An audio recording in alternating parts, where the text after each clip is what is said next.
Bonjour, bonsoir, shalom à tous les hommes de Dieu, serviteurs et servantes de l'Éternel. Merci, soyez connectés à l'émission Les de l'Église du pasteur Salomon Kaninga le seul. Nous parlons sur le royaume de Dieu vers nous et nous sommes dans notre sixième séance. Dans notre sixième séance, nous voulons parler sur un point qui est tellement capital. Nous sommes toujours à l'introduction, mais à la partie B. La partie A de l'introduction consistait pourquoi nous devons parler sur le royaume de Dieu. Et à travers beaucoup de passages bibliques, je vous explique en détail. Et la partie B, comme j'avais annoncé la fois dernière, nous allons parler sur la nature du royaume. Qu'est-ce que signifie la nature du royaume? Ça, c'est la partie B de l'introduction. Qu'est-ce que signifie la nature d'un royaume? Comment on peut comprendre? La nature, c'est quelque chose qui détermine la caractéristique d'une chose. Alors, je rentre encore, la fois passée, j'avais soufflé quelque chose sur la signification du royaume. La nature du royaume, le mot royaume de Dieu, d'abord, le mot royaume signifie roi. Et yom qui signifie domaine ou encore domination. C'est pourquoi j'avais dit la fois dernière que si vous voulez bien comprendre ces deux mots qui est séparé en deux syllabes, en anglais, ça donne beaucoup de sens par rapport en français. En anglais, le royaume, on appelle ça kingdom. King qui signifie roi, dom qui signifie domaine ou encore les domination. Bref, le royaume de Dieu, c'est un domaine où le roi domine. C'est pourquoi on appelle ça kingdom, c'est-à-dire un domaine d'un king, un domaine d'un roi. Alors, comme je dis, le royaume de Dieu, ou bien un royaume, c'est un domaine. Le royaume n'est pas comme la république, n'est pas comme un État démocratique. Je ne donne pas la différence, puisqu'il y a un point que nous allons parler, la différence entre le royaume et la république. Je voudrais un peu donner le sens à ce mot royaume de Dieu, puisqu'il y a beaucoup de pasteurs, il y a beaucoup d'enfants de Dieu qui vivent encore dans des pays démocratiques et qui ont toujours eu l'influence ou encore la tendance d'amener la démocratie dans l'Église. La raison pour laquelle j'ai décidé de parler sur ce message ici, puisque plusieurs personnes dans l'Église, s'il y a quelque chose à faire, s'il y a une décision à prendre, ils veulent consulter la vie de la majorité, ils veulent consulter, ils veulent écouter la voix de la majorité. Ils sont en train d'oublier que nous sommes en train de vivre, l'Église corps de Christ, c'est un royaume de Dieu. Cela n'a rien à voir avec la démocratie, cela n'a rien à voir avec la République. C'est un royaume qui est vraiment absolu, totalement un royaume. Alors comme ça, je disais, un royaume, c'est un domaine où le roi domine. C'est pourquoi on appelle ça en anglais, ça donne beaucoup de sens, kingdom, un domaine là où le roi domine.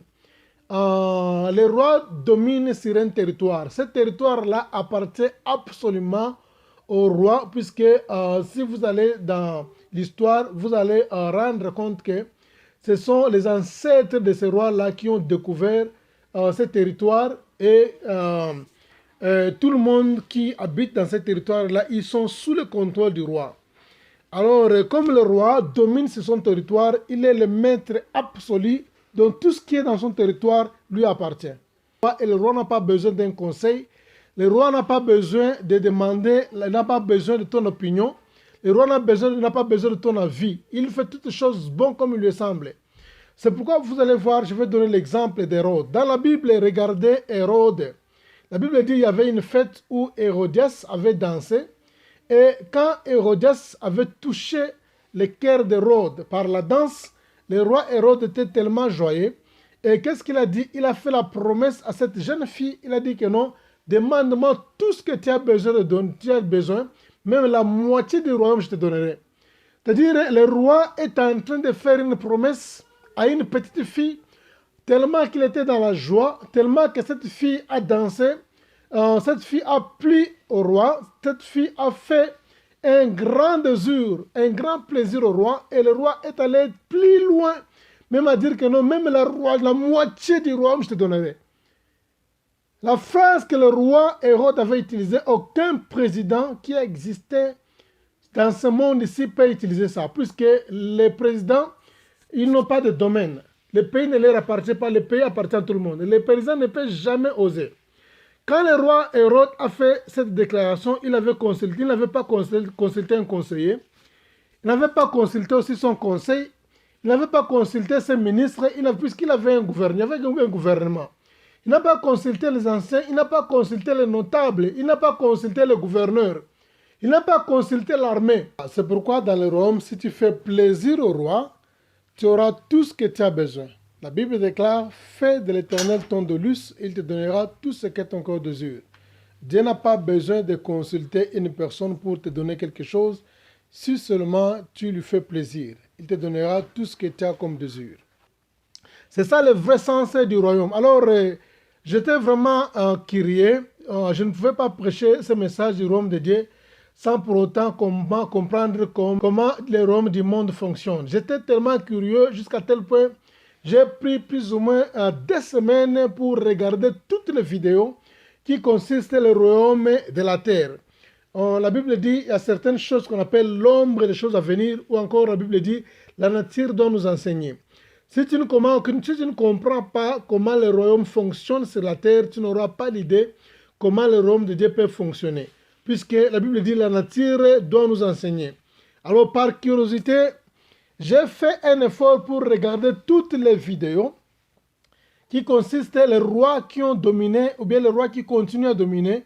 J'ai lu toutes leurs histoires, je voudrais sonder, comprendre dans le royaume, qu'est-ce qui se passe, alors comment les mariages se font dans le royaume, qui doit hériter le trône, et comment se passe le couronnement, et bien l'investiture du royaume, c'est-à-dire tout consort. Et j'ai fait le titre de la reine Elisabeth avec le prince Philippe qui était aussi un prince, mais ils avaient perdu le royaume, tu vois. La reine Elisabeth était mariée au prince Philippe. Le prince Philippe était en moitié grec, en moitié de Danemark. Et vous savez, jusqu'à aujourd'hui, Danemark, c'est un royaume. Il était un prince, mais ils avaient perdu le royaume. Alors, il s'est engagé avec la reine Elisabeth, ou bien la reine Elisabeth s'est engagée avec le prince Philippe. Alors, ils ont eu des enfants, 4 enfants, et 3 garçons et une fille. Et la reine Elisabeth est née en 1926, et elle était couronnée en 1953, et elle a envie jusqu'à aujourd'hui. Son père s'appelait roi George VI, et donc tout comme ça, sa mère s'appelait reine Elisabeth. Et elle a 4 enfants, il y a Charles, il y a Anne qui est une fille, et il y a André, il y a Edouard, c'est-à-dire 3 garçons et une fille. Les garçons sont Charles, André, Edouard, et la fille s'appelle Anna. C'est-à-dire, j'ai tout fait, j'ai eu du temps sérieux pour comprendre. On ne peut jamais prêcher le royaume de Dieu si on n'a pas dans l'idée comment le royaume dans ce monde-ci fonctionne, ou bien qu'est-ce qui se passe dans le royaume. Si tu n'as jamais compris ça, tu vas considérer l'Église comme un État démocrate, et tu vas faire les élections pour avoir des diacres, tu vas faire les élections pour remplacer les pasteurs, tu vas faire les élections. Et tu vas vivre dans la confusion, tu vas amener la démocratie dans l'église, c'est quelque chose qui est une abomination. Et tu dois avoir l'image. Et la seule façon pour avoir l'image du royaume de Dieu, il faut lire. J'ai lu, j'ai fait des recherches dans le Google, dans les livres, tout consort pour sonder comment le royaume fonctionne. Jusqu'à tel point, j'ai réalisé que la reine Elisabeth n'était pas seulement la reine du Royaume-Uni, elle était aussi reine du Canada, Australie, Nouvelle-Zélande, Afrique du Sud, Pakistan, voire même Ceylon. Alors, c'est ça. Alors là, nous allons parler, ça on va parler, quand on parlera plutôt sur le royaume de Dieu et la colonisation, nous allons étudier comment on peut extendre un royaume. C'est pourquoi il avait l'influence sur d'autres pays aussi. Et ça, c'est un titre qui viendra après, on va parler sur ça. J'ai fait le titre de roi Baudouin qui était marié avec la reine Fabiola, qui était espagnole. Je me suis posé la question, pourquoi le roi Baudouin n'a pas pris une fille en Belgique? Elle est allée prendre une fille en Espagne là-bas, qui s'appelait Fabiola. Et j'ai même sondé, est-ce qu'ils ont eu des enfants? Ils n'ont pas eu des enfants. Pourquoi ils n'ont pas eu des enfants? Et j'ai sondé jusqu'à tel point, j'ai compris que la reine Fabiola, qui était la femme du roi Baudouin, avait fait 5 fausses couches et elle est morte sans avoir des enfants. Et j'ai compris quand quand le roi Baudouin était mort sans avoir les enfants en 1993 ou bien en 1993. Alors qui devrait lui remplacer pour qu'il n'ait pas eu des enfants? Alors j'ai compris que non. Alors à travers les études, j'ai compris qu'il était remplacé par le roi Albert, qui était son petit frère. Alors le roi Albert de Liège qui était marié à la reine Paola. Alors, j'ai compris quand la reine, quand le roi Albert a eu le pouvoir, il était marié à la reine Paola, et la reine Paola aussi n'était pas belge, elle était italienne. C'est-à-dire, je voudrais seulement sonder, voir ce qui se passe pour avoir l'idée. On ne peut jamais prêcher la bonne nouvelle, ou bien on ne peut jamais prêcher le royaume de Dieu, si on n'a pas l'idée comment le royaume fonctionne sur la terre. Alors, bien aimé, j'ai fait les études sur tous ces rois ici, et le roi Philippe aussi, qui était le fils du roi Albert, qui a remplacé le roi Albert, et il n'a pas fait beaucoup de temps au règne, et le roi Philippe était marié à la reine Mathilde. Alors, pendant tout ce temps que nous allons parler sur le royaume de Dieu, je vais prendre exemple par exemple. Ces gens que j'ai cités ici comme étant des rois et des reines, les exemples et l'expérience que j'ai vécue dans leur vie en lisant va m'aider à introduire ça dans les exemples. C'est alors que vous allez comprendre que non, nous, malgré nous vivons dans le pays démocratique, mais nous vivons dans un royaume qui est l'Église corps du Christ. Alors, en bref, qu'est-ce qu'on peut comprendre à travers ces messages ici? On comprend que le roi a le contrôle absolu sur les domaines qu'il fait quoi qu'il domine. La raison pour laquelle on l'appelle Seigneur. Seigneur signifie quoi? Seigneur signifie chef de la terre. Les bailleurs chez nous, ici aux pays anglophones, on l'appelle landlord, c'est-à-dire land, la terre. Lord Seigneur, c'est-à-dire le Seigneur de la terre. Il est le Seigneur de cette parcelle-là, puisque la terre-là lui appartient, il a le contrôle, il peut faire tout ce qu'il a besoin de faire là-bas, sans demander ton avis, toi, locataire. Tu vois, il n'a pas besoin de ton avis. C'est pourquoi le mot Seigneur ici, on peut aussi appeler ça Adonai. Adonai, j'aime ça beaucoup. Adonai signifie Seigneur aussi. C'est pourquoi dans le portugais, j'étais aussi en Angola, j'ai fait plus ou moins 4 ans en Angola là-bas. En Angola, les propriétaires de n'importe quel objet, on l'appelle dona, dona. Ça vient du mot Adonai, dona. Quand on dit dona, dona, nous t'en dona. Nous vivons dans un royaume. Le Seigneur Jésus-Christ, il est le propriétaire de la terre absolue. C'est lui qui a le contrôle de toute notre vie. C'est-à-dire quoi? Quand on dit, c'est pourquoi la Bible dit, quand nous recevons Jésus, on le reçoit comme seul Seigneur et Sauveur. Pourquoi tu dis que tu le reçois comme seul Seigneur et Sauveur?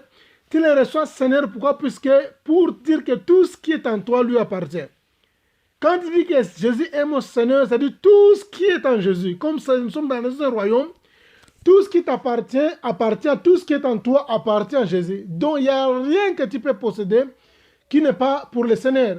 Quand la Bible dit que non, tu es un serviteur, tu es un maître qui est trop dur, tu ramasses là où tu n'as pas semé. Alors si quelqu'un vient dans ton champ, il sème quelque chose. Donc on suppose, s'il sème quelque chose dans ton champ, aussi longtemps tu es le propriétaire de ce champ-là, tout ce qu'on peut semer là-bas, ça t'appartient. Quand on dit un maître qui ramasse ce qu'il n'a pas semé, mais aussi longtemps tu sèmes ça dans mon champ, cela m'appartient. Il est le maître absolu, il est Adonai. Si Jésus est Adonai, c'est-à-dire quoi? Tout ce qui t'appartient, tout ce qui est en toi lui appartient. Et ton corps lui appartient. Avant de te marier, il faut lui poser la question, Seigneur, j'ai besoin de prendre cette femme. Tu es d'accord ou tu n'es pas d'accord? J'ai besoin de cet homme ici. Tu es d'accord ou bien tu n'es pas d'accord? C'est-à-dire quoi? Tout ce qui est en toi lui appartient. J'ai besoin de voyager. Tu demandes ton avis puisqu'il devient ton Seigneur. J'ai besoin de faire ça. J'ai besoin de ça ou ça. J'ai besoin de boire l'alcool. Ça, c'est ton corps. Tu es d'accord ou bien tu n'es pas d'accord? Le Seigneur te dira que non, voilà. Ça, c'est ton corps. Même si tu as besoin, il y a de certaines histoires. On refuse de fumer. Pourquoi? Ce n'est pas à cause de nous. Je n'ai pas avoir le désir de fumer. Je n'ai pas avoir le désir de faire le sexe. Je n'ai pas avoir le désir de boire de l'alcool. Mais je dois demander d'abord à Adonai, qui est le propriétaire d'abord, pour m'autoriser. Puisque dans un royaume, il faut une signature du roi. Quand le roi ne signe pas l'ordonnance ne peut jamais s'appliquer. La Bible dit, si le chemin d'Emmaüs, qu'est-ce qui s'est passé? Quand Jésus-Christ était entré dans la maison, là où il était invité par les 2 disciples, la Bible dit ceci, pendant qu'il était à table, il prit le pain et après avoir rendu grâce, il rompit et leur donna. Alors leurs yeux s'ouvrirent et ils les reconnurent. C'est-à-dire quoi? Ici, c'était un exemple pour vous démontrer comment Jésus est Seigneur, comment il a donné. La Bible dit, si le chemin d'Emmaüs, quand il parlait avec ces gens-là, il l'a invité chez eux. Quand Jésus est arrivé là-bas, il l'a invité. Mais quand on l'a présenté les repas sur la table, du pain sur la table, L'invité, il prend du pain qui est dans ta maison, il va rompre ça, il te donne toi qui l'as invité. Depuis quand que tu peux inviter une personne dans ta maison, au lieu que toi tu puisses prendre la nourriture, puisque selon la logique, quand tu invites une personne, maintenant c'est toi qui dois donner les repas à l'invité. Maintenant, quelqu'un on a invité, il prend maintenant le pain, il brise ça en 2 morceaux, il partage avec vous, il mange ensemble. Il partage. Maintenant, ce n'est pas lui qui est le propriétaire de la maison, mais il est l'invité. L'invité commence à distribuer la nourriture, ça ne se fait jamais. Mais cela s'est fait avec Jésus-Christ. Il entre dans la maison, on lui invite là-bas, la Bible dit, le Seigneur prit du pain, il est rendu grâce, il a rompu ça, il avait donné, il les avait donnés. Luc chapitre 24, verset 30.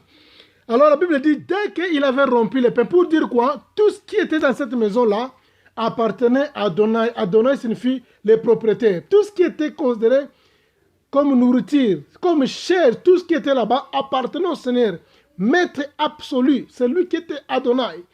Et pour terminer, 24-23, la Bible dit, ils se levant à l'heure même, ils retournèrent à Jérusalem et ils trouvèrent les 11 et ceux qui étaient avec eux en disant, le Seigneur est réellement ressuscité. Ils n'ont pas dit que Jésus est réellement ressuscité. Ils n'ont pas dit que le Sauveur est réellement ressuscité. Ils n'ont pas dit que le Fils de Dieu est réellement ressuscité. Ils ont dit quoi? Adonai est réellement ressuscité. Ou encore, le Seigneur est réellement ressuscité. C'est-à-dire, Seigneur c'est quoi? Seigneur c'est le propriétaire de la terre. Le propriétaire de la terre est réellement ressuscité. Voilà, c'est pourquoi aujourd'hui dans nos églises, il y a plusieurs personnes qui n'ont jamais donné le Seigneur la chance de décider. Les gens qui décident aujourd'hui dans nos églises, ce sont les partenaires, les gens qui contribuent plus, les gens qui donnent leur argent, les gens qui soutiennent, les partenaires, les gens qui ont plus de possibilités, sont eux qui sont les décideurs des églises. Quelqu'un donne son argent, il fait le choix. J'ai besoin que l'église soit dans cette commune. J'ai besoin que l'église soit dans ces quartiers-là. J'ai besoin que la construction puisse être de cette manière. J'ai besoin que le plan de l'église puisse être de cette manière. Si vous